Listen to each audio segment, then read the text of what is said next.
Oh my god, guys, we finally made it to the very last video of the SummerSlam Rewind series. That is it.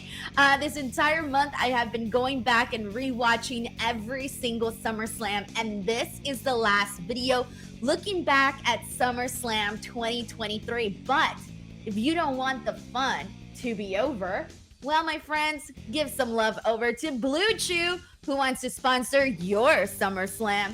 You guys can check out the link in the description box below for all of the information, and make sure you guys use that promo code Denise. This whole series has been so much fun, a lot of work, but it was definitely a lot of fun to read people's comments, get people's thoughts on how they felt about the show. Just a lot of nostalgia, so much nostalgia. I feel like we've been on an entire freaking journey together going through all of these SummerSlams. So we are down to the last one, and of course, I will be at SummerSlam 2024 in Cleveland, so keep an eye out for more content that will be coming during that time.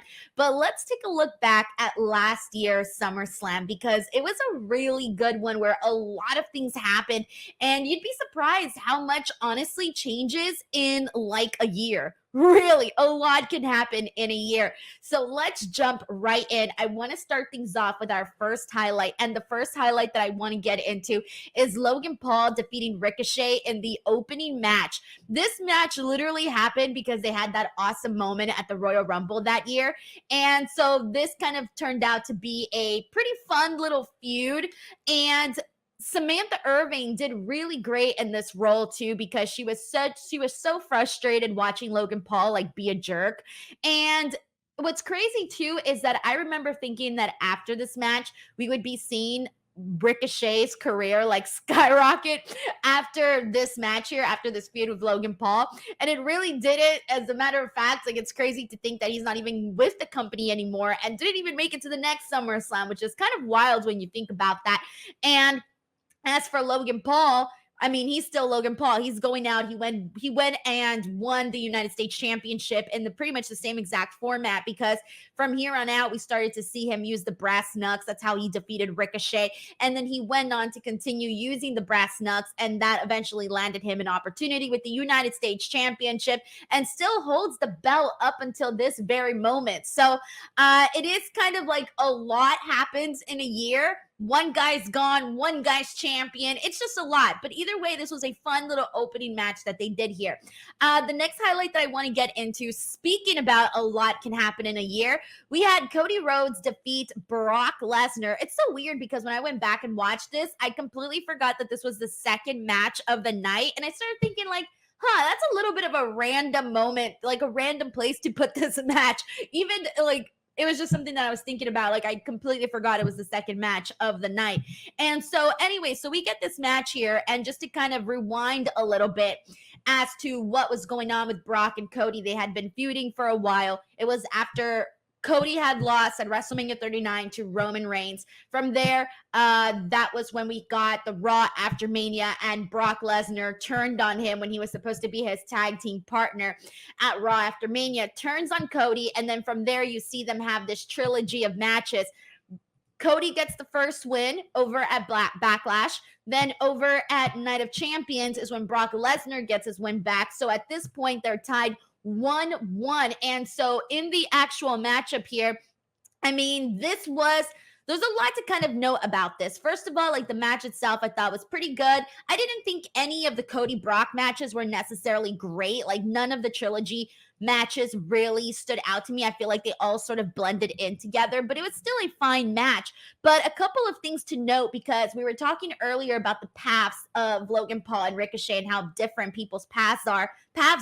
It sort of continues with this match here, because of course Cody Rhodes would go on to continue his feud with Roman Reigns and the bloodline, and eventually get into his WrestleMania moment. Great. We all know Cody finished the story. We all know how that ended. But as for Brock Lesnar, this has been his last match in WWE. As of right now, we have not yet seen Brock Lesnar return to the WWE. And of course, we know that it's a little bit of muddied waters because he's mentioned in the lawsuit with Janelle Grant, and that's sort of on pause. And Triple H has been asked about Brock Lesnar and whether or not he's going to come back. And they really haven't given us a real clear-cut answer. It's been more so of like, oh, it's up to Brock Lesnar. I think that's the most recent quote we've gotten from Triple H, that it's up to Brock Lesnar. So there's still a lot of questions surrounding that whole situation. I don't know when we're going to see Brock come back, but we have not seen him wrestle since this match here. And I also kind of forgot too that they had did the handshaking moment between him and Cody at the end of their match. Completely forgot about that, but I remember that being a really big moment then too, because it's very rare when you see Brock Lesnar be like, all right, you know what, let's shake hands, sportsmanship. Brock Lesnar is usually the type of guy that'll be like kicking your ass even further. But after this trilogy with Cody Rhodes, you know, he earned his respect. So that was something that I had forgotten about. But yeah, it's just crazy to think again that in just 1 year, we saw Cody finish his story and we still haven't seen Brock Lesnar return to the WWE. So let's continue on here and get into our next highlight. Speaking of different paths, my God, that is the theme of this video. We also got this 25-man Slim Jim SummerSlam Battle Royal. And you're probably thinking, like, why the hell did Denise even want to highlight this match? The only reason I wanted to highlight this match was because LA Knight won this battle royal, and to this moment, like, this is still one of the biggest things that LA Knight has gotten to do in the WWE so far. And this sort of ties into this year's SummerSlam, where Logan Paul basically told that to LA Knight that he hasn't had like any real big defining moments in the WWE. And when you think about it, the only big thing that he's won has been this freaking Slim Jim Battle Royal.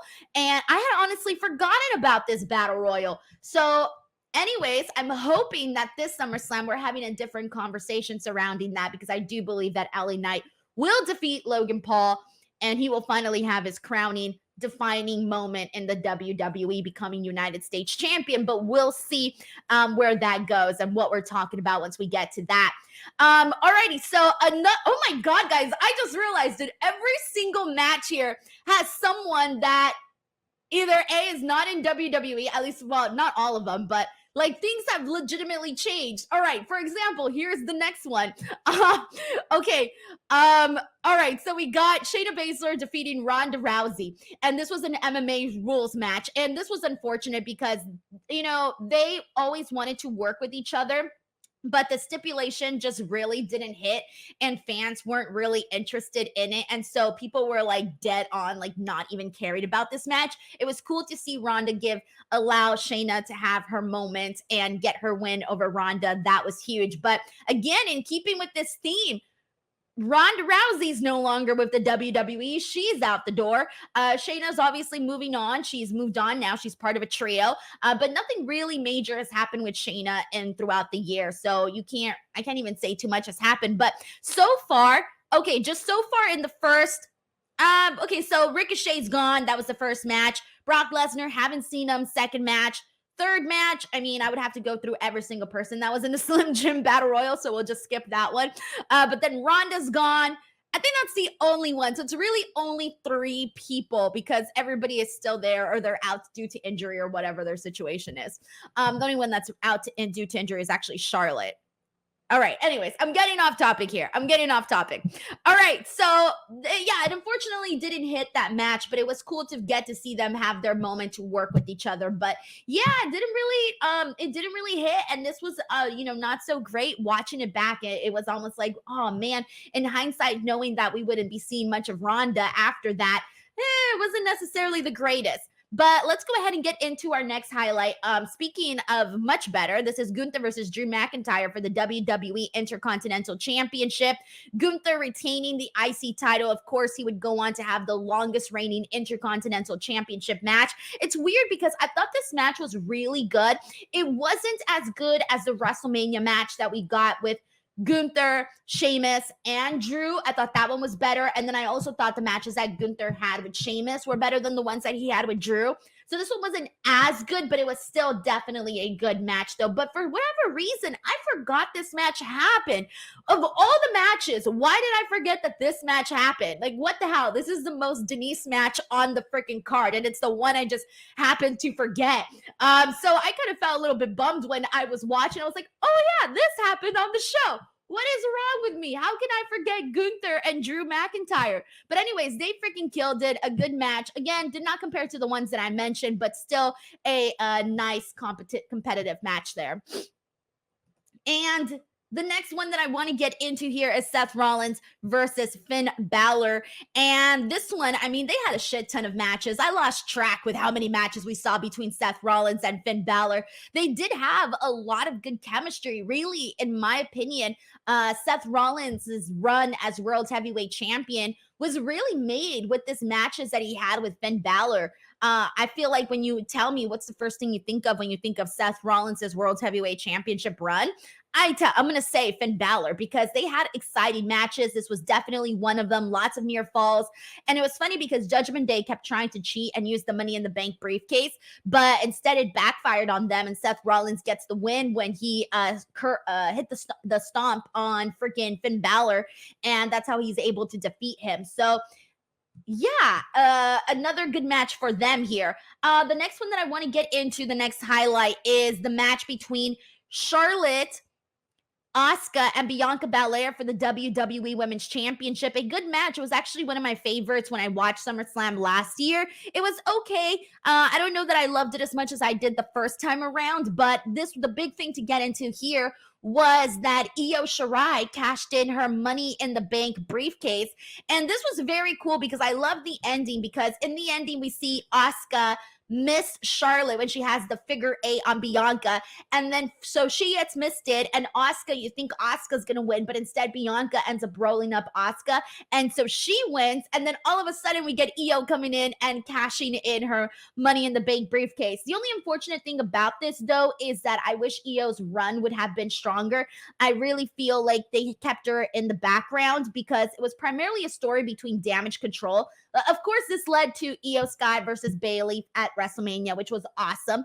But the story wasn't necessarily just about Io. The match was about the feud had to do with Damage Control, and then, befriending Bayley. Obviously, we talked about that, in the last SummerSlam video that we did when they all became a group. But then fast forward and they turned on Bayley. So it was more so like the group versus Bayley versus Io versus Bayley, if that makes any sense.